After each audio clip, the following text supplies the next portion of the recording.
Good morning, Magosana from Fox Mla News 18. Tabwera tone nkhani yochokera ku nthambi ya Immigration and Citizenship Service. Nthambito imene yabwerako zafotokoza status yokhuzana ndi nkhani ya mapasipoti paja hambiri tikutsatira bwino kuti kumeneko nzika komanso anthu osiyanasiyana kuti akapeze mapasipoti chakhala chili chiphinjo kwa nthawi yayitali ndi kumeneko abwerako zafotokozera makamaka mmene akuyendesera ntchito yokhuzana ndi dongosolo limeneli paja initial target ndikuti ndi maregion awiri omweno ndi south komanso north ndi ku south paja akupanga mboma la Blantyre komanso ndikuti ku north ndi ku Mzuzu kumene kuli ofesi za immigration ndi kumadera amenewa paja aboma mbuyomo anakhala kufotokoza kunena kuti agula ma heavy duty printers oti azipangira mapasipoti kumeneko of which ndikuti ma heavy duty printers amenewo anagulidwa ndeno akuti kuyambira pa 27 March 2026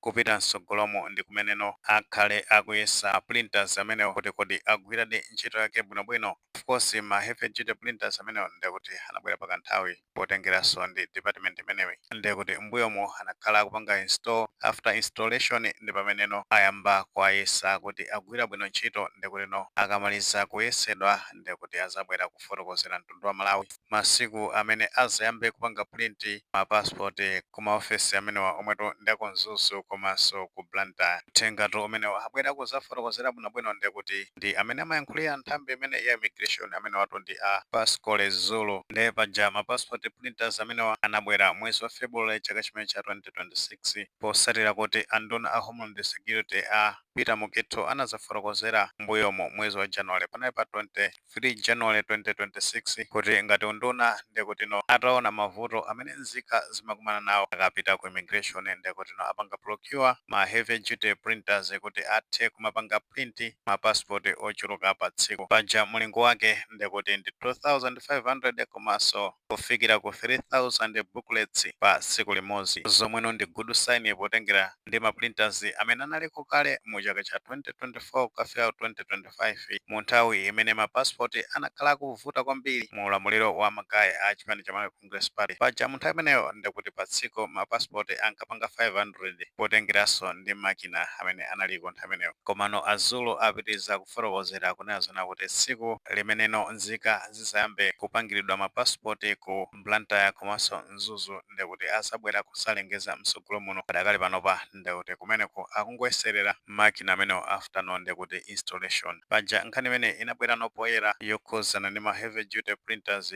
posatira a Norman Chisale omwe ndi a deputy Minister of Homeland Security anazapita ku nthambi ya immigration kuyambira pa 19 komanso 22 January 2026 kumene kuti ndi kulilongwe kumeneno anakapanga appreciate ma challenges amene nzika zimakumana nawo kumeneko komanso after talandira tipi mene ma corrupt officers aku immigration amachitira kumeneko paja anazapeza zoti ambwandiranso ma officers enake amene amachita mchitidwe umenewo ndi muja tinazoona kuti anthu amene ankapereka umboni okhuzana ndi zachinyengo zimene zimachitika ku immigration anawalonjeza kuti akapasa mapasipoti amene anapanga apply mbuyomo koma amakanika chifukwa cha corruption imene imachitika kumene ku immigration ndipo kumeneko ku offices zawo ndikuti za unduna umene wa Homeland Security a Minister Amugito komanso a Norman Chisale ndi timu yawo ya ma commissioner kuchokeratu ku immigration department ndi kumene amazafotokozera mtundu wa Malawi makamaka pa imene akupanga ngati aboma yokhuzana ndi mapasipoti amene posatiratu nkhani imene zikuona kuti yakondweresa kwambiri nzika zomwe zikufuna mapasipoti makamaka ndi ganizo la boma lopanganso install ma heavy duty passport printers kuchokeratu ku mizinda ya Blantyre komanso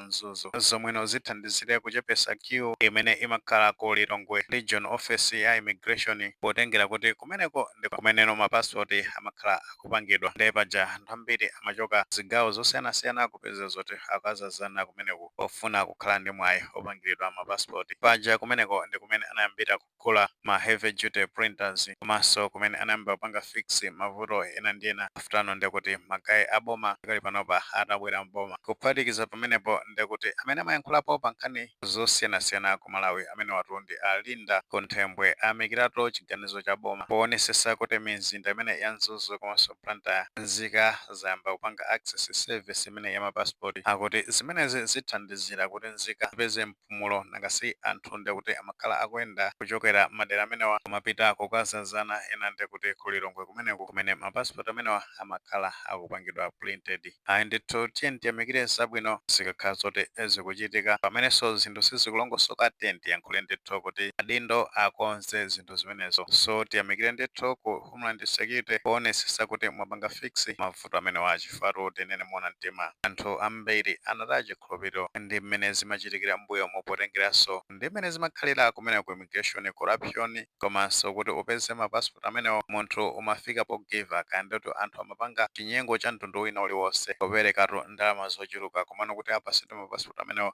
zinayi zovuta kwambiri komano after crackdown ya corruption imene imachitika kumeneko ngati kuchitika ndekuti no poti munthu samalephera komano ambiri akuchita ndithu ndi mantha akuziwa zona kuti kungogwiridwa ndekuti zosatira zake ndi zosakhala bwino. So zimenezi zithandiziranso kuti system ibwere mchimake fakalekale anthu ndekuti nkhani ya mapasipoti samavutika. So zimangokhala kuti 1 week munthu wapanga apply na chonse chatheka bwinobwino passport yako mawezo ziri wapita ku immigration wakatenga bwinobwino koma chifukwa cha ma shortfalls amene analiko after administration yomwe inabwera mbuyomu ndime inapangisa zona kuti anthu akhale akuvutika ku nkhani yokhuzana ndi mapassport. Tikupita kuti so kumangochi akonso ndikuti aboma akuganizira bwinobwino paja kumene kumangochi anafotokoza so aboma mbuyomu amenewa a Department of Homeland Security kunena zonena kuti mapassport azayambanso kupanga print kumeneko futano ndikuti akapanga procure ma heavy duty printers amenewa ndikuti zigawo zonse kukakhala zonena kuti konse mapassport kupangidwa print ochulukanso bwinobwino ifatu 2500 kufika ku 30,000 ndi mapassport ochuluka kwambiri. So atakhala zona kuti pasiku pali consistency mapassport akupangidwa bwinobwino ndikuti backlog yonse itha kupeza zoti yamalizika bwinobwino ngati kunali ma outstanding onse ndikuti atha kukhala zoti akwanisa kupanga ndikuti mapassport amene mwina azakhalako ndikuti ndiyomwe apanga apply mwaso osati zamakapyaja amapeza zoti mapassport mpaka nanoko makachita kupanga print ku India kumabwera nokunoko apanga print zinthu zofoira kwambiri koma zati zona mapassport kupanga print ku India pasino kumanamiza anthu ayi aitopangena mapassport akutheka ku immigration kupita kumene kuja anthu akupeza zoti sizikuthekaso ayi akuchita kudikira kuti achoke kunjako kumabwera no ku Malawi akatero ma contract ndekuti kumangopasana ayi atapereka contract kwa mwana president tiyeni akupasane contract kukanikaso kuti agwire zinthu zolongosoka bwinobwino anthu omapeza zoti angovutika ndi zina zotero kuti mutenga zinthu koma chonsecho mulibenso capacity yoti mukwanise kupanga supply service imene pano ayitu mmenemo nkhani zake nimene zikuyendera kuchokeratu ku nthambi imene ya immigration kuthekatu muli maganizo pa nkhani imeneyi makamaka pamene tifotokoza zonena kuti ku immigration ndikuti abwera kuzafotokozera zeratu kwa amene amayankhulira immigration amene wandi a Pascal Zulo kuti kumeneko ayambano kuyesa mashini opangira mapassport ma heavy duty printers amene kuti akamaliza kuyesa kuti china chiyonse chiti bwinobwino ndeno abwera kuzafotokozera kuti anthu ayambe kupita kukatenga passport kumeneko komanso kupangisa passport kwa omwe akuyamba kumene ngati maganizo amene alipo titafotokoza comment section koma tikamapereka tikumbukirenso kulemekeza maganizo anzathu saiwale upanga like video imene komanso panga subscribe channel chimene cha Fox Malawi News 18 njengoti nkhani zambiri zikamachitika ndikuti zitakufikirani mosavuta.